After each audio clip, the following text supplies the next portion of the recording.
Hey, what's good, YouTube? Mike here, and this is Pro Guitarist Reacts. But today we're going to do something different. We're going to interview a musician that I played with just over a week ago.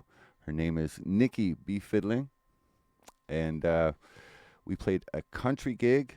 I don't normally play country gigs, but once in a while, when the right band asks, I say yes, because it is super fun to play on guitar. So, Nikki, we had a chance to meet. When was that? Last Saturday, May 25th, wasn't it? It was like fun meeting on stage for the very first time. Yeah. It's always a trip. Yeah. So, yeah, you play the fiddle, right? Mm-hmm. But you didn't start off as fiddle, did you?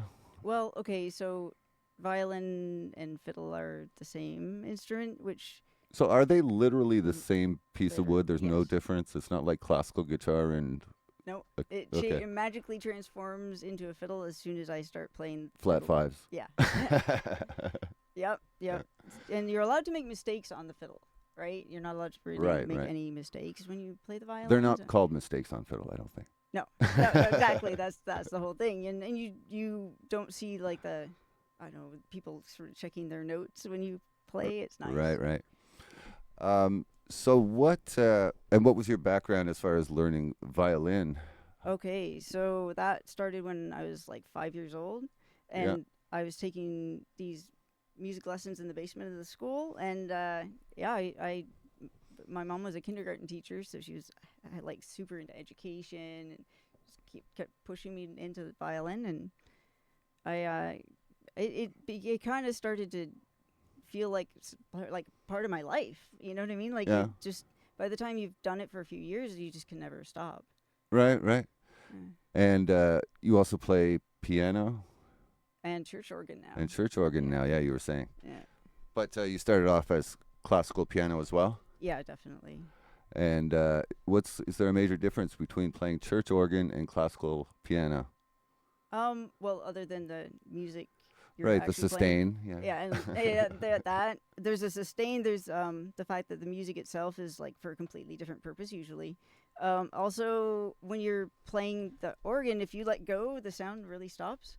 Right. Like abruptly, there's no taper off, or it's not a gradual thing. So you have to sort of position yourself so you're always holding something down. Oh, is there no hold pedal? No. Oh. There's nothing. Yeah, there's no sustain whatsoever as soon as you take your finger off. So I was just referring to the fact that a note can sustain for an infinite amount of time on an organ, whereas that not on a piano. Thing. Yeah. But I didn't know there was no sustain pedal. But the worst thing about, like, in terms of differences that's, like, for me still kind of traumatizing is that if you make a mistake on the organ, like, the people next door know. You know, it's very unsubtle and loud. Yeah, especially in such a moment where it's important to people, right? Oh, yeah, especially when it's really quiet and people are in the middle of prayer and you drop a book on the key or something and just like... Yeah, I played a few weddings on classical guitar at a few weddings, and after the second time, I was like, never again. Like, it is so much pressure just because it's their special day, you know? It's like... Oh, yeah. But then you get to the point where you've done 1,000 weddings, and it's no longer anybody's special day as far as you're concerned. You're just, it's a job, and you're, like, sweating and, like, trying to just get through their ceremony, like, at their timing, and it's just... It's a different experience at that point. So did you do a lot of performance in classical, like, as an adult, or was it? Yeah, so I did a music degree at the University of Toronto, and then I moved to England. Okay. And started playing in symphony orchestras over there. So I got like a whole bunch of experience playing in orchestras in Europe, and it was a really good like classical background, right? Yeah. Playing violin and viola. Is that an intense environment? Yeah. Like you have to learn stuff quick, or like now, pretty much, right? You have to play what's on the paper right now. The people in England are crazy when they play. They sight read everything on like half a rehearsal. They'll literally go through 4 hours of music in an hour and a half, and that's the one rehearsal you get. Right. Like, you haven't even played the whole thing through at all. Not like from beginning to end. You haven't even done that once. Yeah. But then everyone breaks for dinner, and you go and you get loaded. Like, you have 4 pints at the bar. Wow. And then they get on stage, and I'm wobbly after like 1 pint. But man, these people pack them away and then play a whole symphony orchestra like evening. The British are built different in that way. It was impressive. Yeah. Shout out to all the people in England watching today. We're impressed with your drinking skills. Yes. So getting to another point that you brought up when we were talking last week. So you have perfect pitch. We discovered we were going through songs because we had never rehearsed. So we weren't sure what all the keys were. And then she was naming keys without any instrument in her hands. And we were like, what the frick is going on here? It's kind of a gift and kind of a curse at the same time. All right. A little bit. So how about first, for people who don't really understand, what is it? Okay, so you can play any note on any instrument, but, usually like people go up to a piano and play a note or like a bunch of notes, and I'll just tell you what they are. And so I used to teach a lot, and I'd be, talking to the mom in the kitchen or whatever, and I'd hear the kid playing. I'm like, that's not an E flat. Right. So anyway, it's one of those things where it helps you be accurate about what note you're trying to play or listening to. Right. It comes in handy. How do you think it shaped you, though? Like, say, as a child, or like, how did it reveal itself to you as a child? Okay, so on the violin, a lot of what you do is so, like, you have to have really sharp ears, right? Like, because you put your finger down. There's no fret. There's no fret. Yeah. And if you put them in the wrong place, like, if you put them in the wrong place at the beginning, but if you keep doing that over a few years, they kind of gently start not wanting to teach you anymore. Right. It is really painful to listen to. So I was kind of so that's how they filter out the mediocre ones. Quickly. Yeah. Okay. Yeah. There's only so much that you can take. So, the kids that actually have like plain tune, then you can start figuring out like how good they are and how what level of acuity they can attain through just listening. Like a lot of perfect pitch is relative pitch, right? So you can know, like, if somebody tells you this is A, yeah, then you can kind of build from there and say, well, that's a fourth above, so it must be D, whatever, right? But if you have like actual perfect pitch and somebody says here's an A, but they've got a transposer on, you'll look at it and go, that's not an A. Right. Yeah. So and that's the one you have, right? Yeah, it's. So I would say I'm middle of the road as far as, so that's relative pitch versus perfect pitch. As far as relative pitch, I would say I'm just middle of the road, even for a musician. I'm pretty good at compensating for that in lots of ways. I filled my head with knowledge so that I could get around it. I've heard you play. Yeah. But there's one actual benefit, I think, to having relative pitch. You can transpose a lot more easily. So when somebody like Danny says, hey, I'm gonna play down a half step or a full step even, right, you're not completely messed up. You can't still think of it as G. It's really hard, or at least a half step can be managed. That's why perfect pitch, I think, is kind of, some people have it so narrow that they really hear like A440 specifically, and if it's A442, they get kind of upset or whatever. But if you can go like half a step off, it's okay. Yeah. The first person I met with perfect pitch was I went to this music school in Connecticut. It was just like a summer school that I went to all summer. And one of the teachers there worked for Guitar Magazine, and so I can't remember his name. Was Andy Aladort or something like that? He was a famous transcriber. Cool. And so I had him as a teacher. And he had it to the point where if a song wasn't tuned to 440, he had to adjust the speed. Neat. Yeah, or it would bother him. That's hard, though. Yeah. Because, if you're transcribing music, you don't really need that level of, there's not really a way to write stuff in, quarter tones at this point. I guess, right. not. Well, I guess you can write sometimes they'll put a bend cymbal and put a little 1/4 beside it or something. Yeah.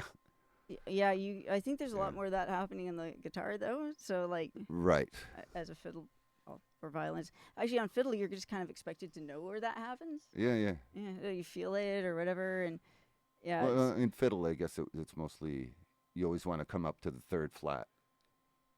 It seems that way, yeah. And roll up to pitch. Yeah. From flat, yeah. I've it's the same on guitar.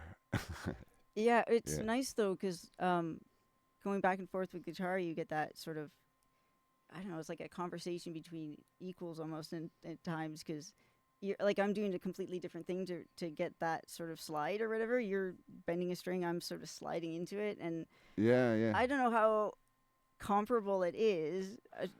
So it just sounds like a conversation though. It does, and different voices. I've never played with a fiddle player before, so I'm used to having to, so when I play country, I'm often the only person in the band who could play a melody, so I'll try to cover some of those melodies or whatever, and there's nothing you can do to make them sound like fiddle-like, but then on a guitar. It's funny because now I'm playing with a duo, and I have to cover all the guitar solos. Mm-hmm. And that's hard, man, because you guys do stuff that I'm like, oh, man, I have to shift and I have to do that. Oh, what a weird fingering. And, like, you guys are like, it sits really naturally. So I wish I could remember his name. So back in the 1980s, there used to be this record label that would only sign, like, these really crazy kind of neoclassical type guitar players. And so, like, names like Yngwie Malmsteen and Paul Gilbert and all these big, they called them shredders back then. And it was mostly in the metal genre and like hyper fast leads and lots of scales and arpeggios and stuff. Basically like Paganini on guitar. It is. Yeah. There's a Baroque element to it. Yeah. Yeah. But there was this one guy it was Shrapnel Records. There was one guy on the label who actually played violin like it was a guitar, and he had it like plugged into distortion and everything. Okay. And a wah pedal, and like he was getting like Jimi Hendrix type sounds and everything out of it. Yeah. I've heard some stuff. Yeah. I've heard some. There are people out there doing that, and I can't remember his name. I wish I could. I could probably figure it out though. Like I feel so inadequate. I've got like one pedal. It's like I'll get there. So when you hear a genre that you're not familiar with, is your perfect pitch as accurate with it? Yeah. So like if you heard I don't know, some crazy jazz chord or something, you would know what notes were in it. So like I think there's nothing that really stumps you other than maybe clusters stump you a little bit. If you put like 7 notes down and like skip a few, it's confusing enough because they're all sort of in the same like. But if you break them up and play them one at a time, like no problem. Right. But it's almost like I have this like, I don't know, music roll in my head. Like I'm either listening to music in my head or like if I go into a restaurant or a grocery store or something and it's playing anything, like I can see the chords and I can see all the notes. So it's not voluntary? It's not something you turn... So, yeah, basically, no, not in those situations because I think my brain is idle enough that I'm like, oh, I got to occupy myself with something that's challenging. Right. Yeah, so I'll go into like, I guess I'll analyze this song. Because there's a YouTuber named Rick Beato that a lot of people are probably familiar with. But he talks about his son is about 8 or 9 years old, and his son has perfect pitch. And he asked his son, he's like, do you ever think about perfect pitch? And the kid said, only when you ask me to tell you what notes you're playing. It's kind of like any like so it's like recognizing the color green or right. You know, looking at something and going, yeah, that's I've heard that before about the comparison to colors. Yeah. And you studied a little bit about early development. Did you say that as well? I'm trying to... Oh, so you mean like... So like as far as the origins of where perfect pitch imprints on you. Oh, yeah, no, I haven't looked into that. There was I participated in a few studies like that where people sort of test their perfect pitch. And it's interesting because like the perfect pitch you hear on a piano I think it's because of the timbre of all the note. Like there's usually 2 or 3 actual notes being played all simultaneously when you hit one note. Like Right. so, is a specific sound, and makes it really easy to sort of hear different notes and different registers as well. So when I did the study, I'm like, oh, this is so easy. And then they did another part to it where it was like, we're going to test like on a pure tone. Right, like a sine wave or something. Yeah, that was like, ooh, so disorienting. And I was like making excuses for myself going, well, of course I wouldn't be able to identify that because that's not even a note kind of thing. But like I still got perfect on the thing, but man, I was not certain like the way I usually am. So do you have to hear like the formants of the instrument? Like say, if you were listening to music, say through a wall and it was muffled, would you still distinguish the notes? Oh, for sure. You don't have to hear it like clearly. No. That's crazy. I have one last question. Does it come in handy for anything other than music? Yes, a little bit. Yeah. Okay, so I had a boyfriend in California who he wanted to learn Vietnamese.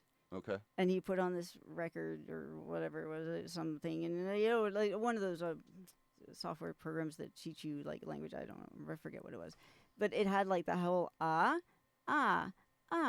those kinds of things, right? And so to him, they all sounded exactly the same, right? So he failed like a bunch of times. He was getting so mad. Yeah. And I'm like laughing so hard. By that time, you're already speaking it. Well, at least I could hear the inflection, right? Yeah. So he was like, "Well, you do it if you think that's so like you're so clever or whatever." And I was like, "Okay." And I tried it, and it was like, "Yeah, you did them all right." And I was like, to me, that little inflection is like it's just part of your. So language. Learning. Well, that makes sense, right? Because I guess. From what I've heard about perfect pitch is it is kind of the same part of the brain as language, right? Parts of it. Yeah. But then funny thing is music is stored in more parts of the brain than language, right? Is that right? And the way our brains are like somehow if you write something, it doesn't necessarily mean you can read it because you've got those parts in different areas of your brain.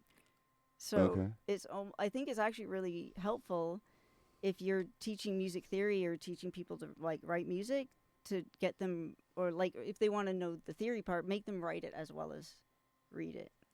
Yeah, that makes sense. Learn it with as many different senses as you can. Yeah. Learn it, like on guitar, especially on guitar, there's a lot of patterns, so that's one way to learn it. But then you should also learn it on, say, one string or something, or like a melody, or anything that you might be taught. Just learn it in a couple different ways. Then maybe learn it with the lights out or blindfolded so that you're not using your eyes to see those patterns. Actually, that's a really useful one. What I find really works, so the reason people like study classical music and do there's like certain songs in a certain progression, I think, is because as you're learning scales and as you're learning like arpeggios and stuff, like all the foundational parts of music, if you're learning those alongside the songs, it's a lot easier because you're kind of absorbing like the really fundamental parts, right? Yeah. So that's why I think like learning, like it might be boring, but like technique stuff, right? Learn your arpeggios, learn your chords, learn your. Oh, especially if you're going to sight read because you don't have time to practice it. Exactly. Right. Yeah. I was never good at sight reading. Oh, it's awful. All my students sight read better than me.